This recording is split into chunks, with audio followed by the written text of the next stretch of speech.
ওনারা মনে করতে এই সনদ দিলে মনে হয় জীবনে আর কিছু করতে পারে, এর এই সনদটা সেকেন্ডে উড়ে যাবে, সেকেন্ড আওয়ামী লীগ ক্ষমতায় আসা লাগবে না, যে আওয়ামী লীগ এসে না না না এটা বিএনপি এই সনদ আবার বাতিল করে তোমাকে উপরে স্টিম রোলার চালাইবো, এটা লেখা রাখতে পারে, কারণ এই সনদ দরকার হচ্ছে জামায়াত, ওদের চান্স ছিল 5ই আগস্ট ওরা যদি বিপ্লবী সরকার গঠন করতো, শহীদ মিনার বা শাহবাগে তারা শপথ করে ফেলাইতো, সংবিধান সব শেষ, নতুন করে সংবিধান লিখবো, তখন কিন্তু পাবলিকের কিন্তু 99% সমর্থন পাইতো।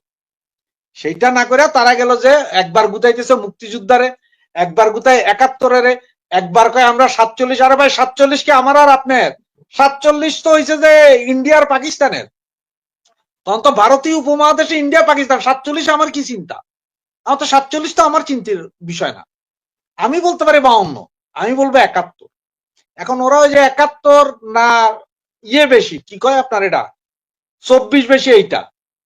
এরপরে দেখেন এখন এই যে প্ল্যান, গত কালকে সম্ভবত একটা ভিডিও একটা ছেলে ওই যে মারামারির পরে দেখাইছে, বলে যে দেখেন আমি 148টা গুলি খাইছি, পিটটি উল্টে দেখাইলো, কারণ আমি ভাই চিন্তায় পড়ে গেছি, 148টা গুলি খাই বেটা বাইচা রইছে, আর আবু সাইদ বলে এক গুলিতেই কুপকাত, কাহিনীটা কি?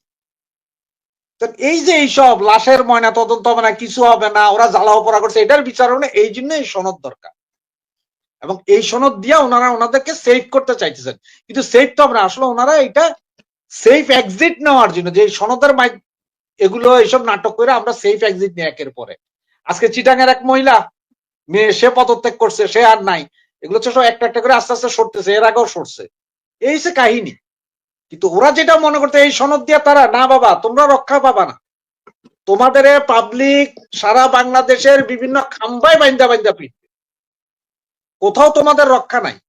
রিক্সাওয়ালার পোলা যারে অঞ্চলের মানুষ পয়সা দিয়া তারা পড়তে পাঠাইছে, মাসের খরচ এলাকার পাবলিকে পয়সা দেয়, এই বেটা আজকে 500 কোটি টাকার মালিক, তোমাদের পাবলিক ছেড়ে দিবে? তোমরা জুলাই সনদ না আরো কোন সনদ আনো, পাবলিক কিন্তু সময় মতন ঠিকই ধোলাই করে দিবে তোমাদেরকে, তোমাদের রক্ষা নাই।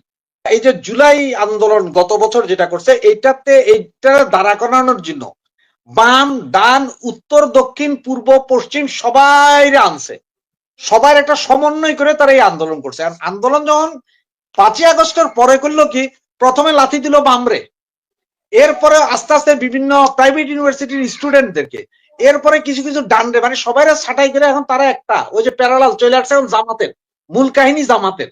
আপনি জামাতের কিছু কিছু পোলাপাইনের আজকেও ফেসবুক স্ট্যাটাস দেখবেন, আপনি যদি পয়লা দেখেন একটু ভালো করে দেখবেন, ওরা বলতেছে ছাত্রলীগের ভিতরে থাইকা জামাত শিবিরের ছেলেরাই সবচেয়ে বেশি আগ্রাসী ভূমিকা পালন করেছে ছাত্রদেরকে মারার জন্য, তার মানে ওরা ছাত্রলীগের নাম দিয়ে ওরাই মারছে, ওরা স্বীকার করতেছে এখন। এবং সর্বপ্রথম এই যে ঢাকা ইউনিভার্সিটির 15ই জুলাই যে ছাত্রলীগকে বাইন করে দিল মাইরা, সেটাও ছাত্র শিবিরের পোলাপাইন করছে, এটা কিন্তু ওরা এখন স্বীকার করতেছে, কেউ বাধ্য করতে হচ্ছে না। এখন গতকালকে যারা আসছে সবার কাছে একটা দেখছেন, একটা দেখাইছে রেড কার্ড, ওরা বলতেছে যে এনসিপি তাদেরকে তাদের সাথে যোগ দিয়ে একক হইতে বলতেছে, এরা আবার না, কারণ তাদের কথা হচ্ছে এনসিপির নেতারা তো বহু টাকা খাইয়া এখন লাল হয়ে গেছে, লালে লাল, আমরা তো পাইলাম না, মূল কথা হচ্ছে ভাগ বাটোয়ারা। ভাই ভাই আপনিও রক্ত দিলেন, আমিও রক্ত দিলাম, ফাঁকে দিয়ে আপনি যা কোটি টাকা কামাইবেন, এসি চেয়ারে বইয়া কোটি টাকার গাড়িতে ঘুরবেন, আর আমি সে আদম রিক্সায় চলবো, ভাই এটা তো হবে না। ভাই আন্দোলনে তো আমাদের সবার হাত ছিল, কারণ এটা তো কোনো দলীয় আন্দোলন না, যেন আওয়ামী লীগ আন্দোলন করে, জামাত আন্দোলন করে বা বিএনপি আন্দোলন করে, আন্দোলনটা কিভাবে করে, ওরা এক নেতার এক দেশ, ওই বঙ্গবন্ধু বাংলাদেশ এই স্লোগান, বা এক নেতার এক দেশ, জিয়া রহমানের বাংলাদেশ, নেতাই যা কইছে তাই করছে। এখানে তো এদের নেতা মানবে না কেউ, ভাই এদের চেয়ে আরো তো হাই প্রোফাইল কেউ আছে, কিন্তু ওই যে ম্যাটিকুলাস ডিজাইনের কারণে এরা হচ্ছে যে এখন হাই প্রোফাইল, এটা তো কেউ মাইনা নিবে না। এটি হচ্ছে যে গ্যাঞ্জামের মূল বিষয়। আর আপনি একটা জিনিস দেখেন, আপনি বলতেছেন এই যে কালকে যারা, এরা বলতেছে 1 বছর ধরে ওদের ভাইয়েরা হসপিটালে, ভাই এদের কি এমন রোগ যে 1 বছর ধরে, সারা ক্যান্সার পেশেন্টও তো 1 বছর ধরে হসপিটালে থাকে না, যে বেটার 2টা কিডনি ফেল হয়ে যায় সেও 1 বছর থাকে না, গুলি খাইছেন আপনি, এখান দিয়ে গুলি লাগছে, এখান দিয়ে বাইরে গেছে, 15 দিন ট্রিটমেন্ট, এরপরে তো আপনার হসপিটাল থাকতে হবে, তাহলে 1 বছর ধরে আপনার কেন হসপিটালে, কি এমন ক্রিটিক্যাল অবস্থা আপনাদের যে 1 বছর ধরে হসপিটালে? শুধু নাটক করার জন্য এগুলা, নিজেরা নিজেদের গুলি কইরা এখন যা হসপিটালে শুয়ে রয়েছেন, ওই হিন্দি একটা ছবি ছিল, মনে আছে কিনা জানি না, আপনারা দেখছেন কিনা, মুন্না ভাই এমবিবিএস দেখছিলেন? যদি মুন্না ভাই এমবিবিএস এই ছবিটা কেউ যদি দেখে না থাকেন, তাহলে একটু কষ্ট করে আজকে রাতে দেখেন, যে উনি এক মেয়ের প্রেমে পইরা হসপিটালে ডাক্তার হইতে গেছে পইলা, এরপরে হসপিটাল থেকে যখন বাইর করে দিবে উনি লাভ দিয়া করে হাত ভাঙছে, হসপিটালে ভর্তি, এরপরে যেদিন হাত ভালো হয়ে গেছে বাইর করে দিবে, এই তো নিজের মাথা নিজে ফাটাইয়া নিজে ঢুকিয়া রয়েছে হসপিটালে। মানে কোনো না কোনো ভাবে হসপিটালে থাকতে হবে, মাইয়ারে জিততে হবে।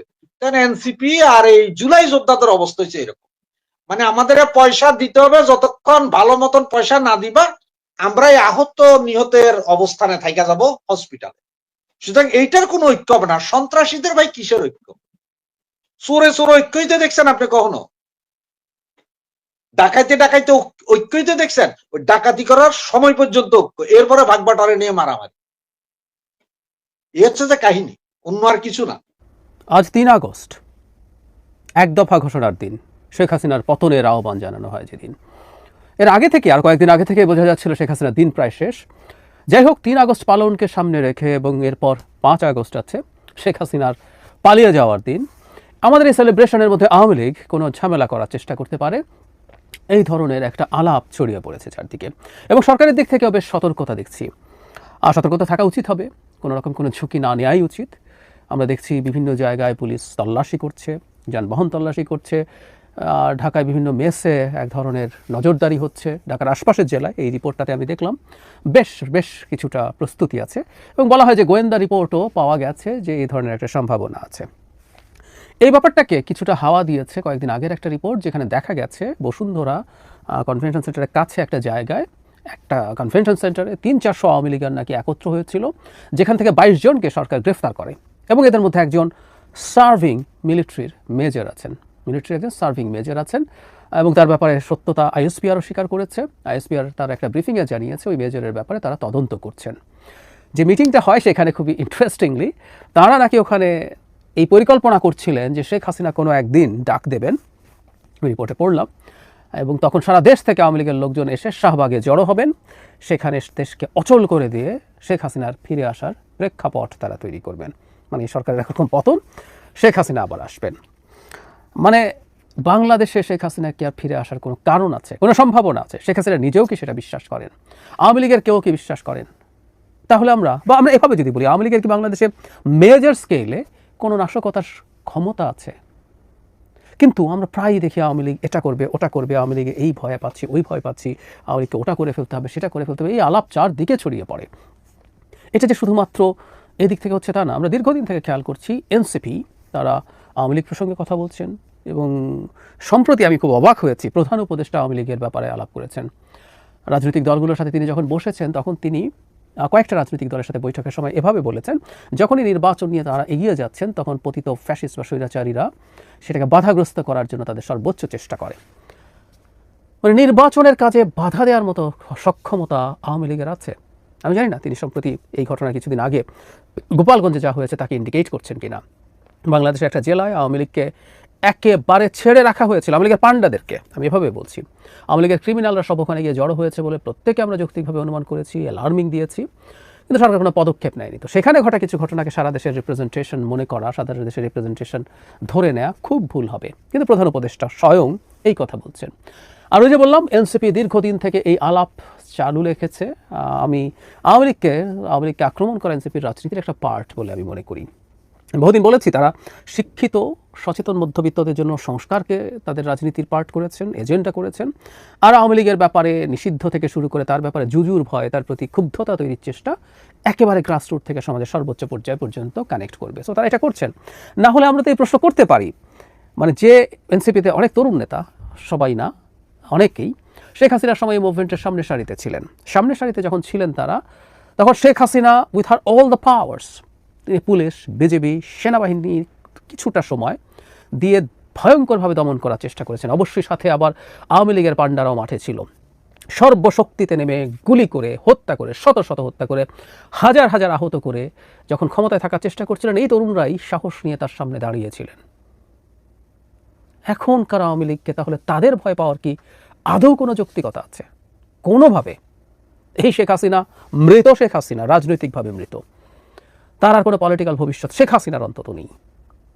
সেই শেখ হাসিনা মাঝে মাঝে আস্ফালন করেন বিভিন্ন বক্তৃতায়, ওকে হুমকি দেন, তাকে হুমকি দেন, তিনি কোনো অপরাধ করেননি, ওকে এটা করে ফেলবেন, ইউনুসকে দেখে নেবেন, সবার তালিকা করতে বলেন, সমন্বয়কদের তালিকা করো, সমন্বয়কদেরকে দেখে নেবেন, এই ধরনের আলাপ করছেন। এগুলো প্রত্যেকটা একটা পরাজিত অক্ষম মানুষের হাস্যকর আস্ফালন, শুনতে মজা লাগে। এবং এই কারণে শুনি আসলে 100 বেকার দণ্ড প্রতাপশালী একজন স্বৈর শাসক আজ এসব তৃতীয় শ্রেণীর আস্ফালন দেখান। তিনি বিভিন্ন সময় সমাবেশ করতে বলেছেন, মিছিল করতে বলেছেন। আমাদের নিশ্চয় মনে আছে ট্রাম্পের বিজয়ের পর সেটাকে সেলিব্রেট করে তার ছবি নিয়ে মিছিল বলেন করতে বলেছিলেন। তো সেই মিছিলে হামলা করা হবে, সেটা ছবি তুলতে দূরে থাকে, যাতে কেউ প্রস্তুত থাকে সেইটার জন্য ইনস্ট্রাকশন দিয়েছিলেন। তো কয়জন লোক হয়েছিল? হাস্যকর। সুতরাং শেখ হাসিনার আসলে সেই পলিটিক্যাল ক্যাপিটাল আর নেই। তার দলের সমর্থক আছে একটা অংশ, কোনো সন্দেহ নেই, কিন্তু তারা বাংলাদেশের এই মাটিতে দাঁড়িয়ে 1 বছরের মাথায় তারা মাঠে নামবেন, তারা শাহবাগ দখল করবেন, এটা একেবারেই অসম্ভব।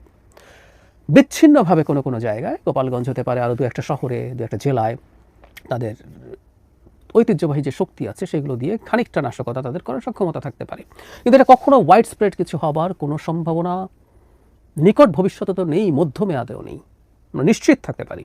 একটা কথা মনে রাখতে হবে, আওয়ামী লীগ টাকা খরচ করে কিছু 2-1টা জায়গায় কিছু নাশকতা, ওখানে একটা বোমা মেরে আসো, ওখানে এটা করে আসো, এরকম সামান্য কিছুর বাইরে সম্ভব না, কোনোভাবেই সম্ভব না। মাঠে আন্দোলন অর্গানাইজ করার জন্য, কিছু একটা চাপ প্রয়োগ করার জন্য নৈতিক শক্তির প্রয়োজন হয়, ডাকাতদের নৈতিক শক্তি থাকে না। শেষ মুহূর্তে আওয়ামী লীগ মাঠে নেমেছিল, তিনি যে আগামীকাল যে দিনটা আসছে 4 আগস্ট, যখন আর কেউ শেখ হাসিনাকে ক্ষমতায় রাখার জন্য আর পেরে উঠছিল না, তখন ঘোষণা দিয়ে আওয়ামী লীগকে নামানো হয়েছিল। তারা নেমেছিল আসলে বেঁচে থাকার জন্য, টিকে থাকার জন্য, সে তার অস্তিত্বের জন্য নেমেছিল। এখন আর ওইসব নেই, যারা এইসব নেমেছিল তারা পালিয়েছে সব, আর অনেকে যারা আছে তারা সেই অর্থে অত বড় ক্রিমিনাল হয়তো না। তাহলে যেটা দাঁড়ালো, রাস্তায় নামার মতো কেউ আর নেই। আর কে আছে? নৈতিক শক্তিতে যদি বলিয়ান হয়, লক্ষ লক্ষ মানুষ রাস্তায় নেমেছিল জীবন হাতে নিয়ে, জীবন দেওয়ার প্রস্তুতি নিয়ে। নৈতিক শক্তি, কেউ কোনো টাকা দেয়নি, কী হবে এরপরে কেউ কিছু জানে না, কিন্তু নেমে গিয়েছিল। তো আওয়ামী লীগের মতো একটা ডাকাতের দলের সমর্থকও এখনও যারা আছেন, তাদের সেই নৈতিক শক্তির আশপাশেও নেই যে তারা মেজর স্কেলে কিছু করাবেন। টাকা খরচ করে কিছু হতে পারে, তবে হ্যাঁ, একটা সতর্কতা আমাদের দরকার, এটা শুধু আওয়ামী লীগ না, ভারতও খুব খুশি না। ভারতও বাংলাদেশে এই ধরনের সময় কোনো না কোনো নাশকতার পরিকল্পনা করতে পারে, তাদের গোয়েন্দা সংস্থা। আমাদের এই ব্যাপারগুলোতে সতর্ক থাকা দরকার আছে। কিন্তু যে কথাটা বলছিলাম, কেন এই জুজুর ভয় তৈরি করার চেষ্টা করা হয় আওয়ামী লীগকে নিয়ে, আমি ধারণা করি এটা হচ্ছে এক ধরনের সলিডারিটি তৈরির জন্য। সরকার যখনই ফিল করে সরকারের প্রতি জনসমর্থন কমে যাচ্ছে, নিশ্চিতভাবে বাংলাদেশের ইতিহাসে প্রায় বলতাম কোনো দিনও আর এত সমর্থনের সরকার আসেনি এবং আসবেও না। একটা নির্বাচনে নির্বাচিত সরকার 40-50% পর্যন্ত ভোট পায়, কিন্তু এই সরকারটা আওয়ামী লীগের সমর্থক কিছু লোক ছাড়া সকল মানুষের সমর্থন নিয়ে এসেছিল। কিন্তু এই মুহূর্তে যেটা দাঁড়িয়েছে, সমর্থন অনেক কমে গেছে, অথবা সমর্থনের শক্তি কমেছে। যিনি সমর্থন করতেন তার সমর্থনের ধরন, তার সমর্থনের শক্তি কমে গেছে, আর অনেকে সমর্থনই করছেন না। ফলে যখনই সলিডারিটির প্রশ্ন আসে, আপনি যখন একটা বহিঃশত্রু দেখাতে পারেন, তখন সেই সলিডারিটিটা স্ট্রঙ্গার হয়। আমি মনে করি সাম্প্রতিক সময়ে সরকার এই ভয় থেকেই এই কাজটা করছে, এবং এমনকি স্বয়ং প্রধান উপদেষ্টাও এই আলাপ সামনে এনেছেন। আর এনসিপিতে তার রাজনীতি করছে, তার রাজনীতির জন্য আওয়ামী লীগ ব্যবহৃত হচ্ছে, এটা তার কাজে লাগে। আমি এই রাজনীতি করাকে খুব নেগেটিভলি দেখিও না। রাজনৈতিক দলগুলো বিভিন্ন এজেন্ডাকে ইস্যু বানিয়ে তুলবে এবং সেগুলোর মাধ্যমে জনগণের সাথে কমিউনিকেট করার চেষ্টা করবে, এটা মোটামুটি ঠিক আছে। আর আরেকটা ব্যাপার যেটা আমাদের একটু সতর্ক থাকা দরকার, প্রধান উপদেষ্টা যেভাবে বলছেন, যখনই নির্বাচন নিয়ে প্রস্তুতি এগিয়ে যায় তখনই তারা এসে আওয়ামী লীগ এসে ঝামেলা করে। তার মানে আমরা এটা প্রস্তুত থাকতে পারি যে আওয়ামী লীগের কিছু ঝামেলা হতে কি দেওয়া হবে, সো দ্যাট নির্বাচন আনসার্টেন হয়ে যায়। আমি নিশ্চিত নই, কিন্তু এই সন্দেহগুলো প্রকাশ করে রাখা ভালো। আমি প্রায় একটা কথা বলি, সামনের সময়টা এতটাই ক্রুশাল, আমাদের স্টেক এতটাই হাই যে আমরা আসলে যেই সম্ভাবনা কমও আছে তুলনামূলকভাবে, সেই সম্ভাবনা নিয়েও আলাপ জারি রাখা দরকার। সরকারের ইটসেলফ অ্যাজ এ হোল, অথবা সরকারের একটা অংশ যদি এরকম কোনো পরিকল্পনা রেখে থাকেন যে তারা নির্বাচন নিয়ে এমন একটা পরিস্থিতি তৈরি করবেন যাতে নির্বাচন অনিশ্চয়তার দিকে যায়, যেটাকে দেখিয়ে নির্বাচন পিছিয়ে দেওয়া যায়, স্থগিত করে দেওয়া যায়, সেই রকম কিছু দেখলে আমরা যথেষ্ট পরিমাণ আলাপ আলোচনা জারি রাখবো, যাতে তারা বুঝতে পারেন যে আমরা এগুলো বুঝতে পারছি, আমরা সতর্ক আছি, এবং এসব কিছু করা মাত্রই আমরা তাদের বিরুদ্ধে যে যার মতো করে মাঠে নামবো। বাংলাদেশে একটা নির্বাচন হয়ে নির্বাচিত সরকার হাতে ক্ষমতায় যাওয়া ছাড়া এই মুহূর্তে এই রাষ্ট্রের নিরাপত্তা কোনোভাবেই নিশ্চিত করা যাবে না, অন্য সব কিছু বাদই দিই, অন্য কোনো কিছু। দর্শক, সম্পূর্ণ ভিডিওটি দেখলেন, আশা করি বিষয়টি বুঝতে পেরেছেন। এই নিয়ে আপনার গুরুত্বপূর্ণ মন্তব্যটি অবশ্যই কমেন্ট বক্সে জানিয়ে দিবেন। ধন্যবাদ।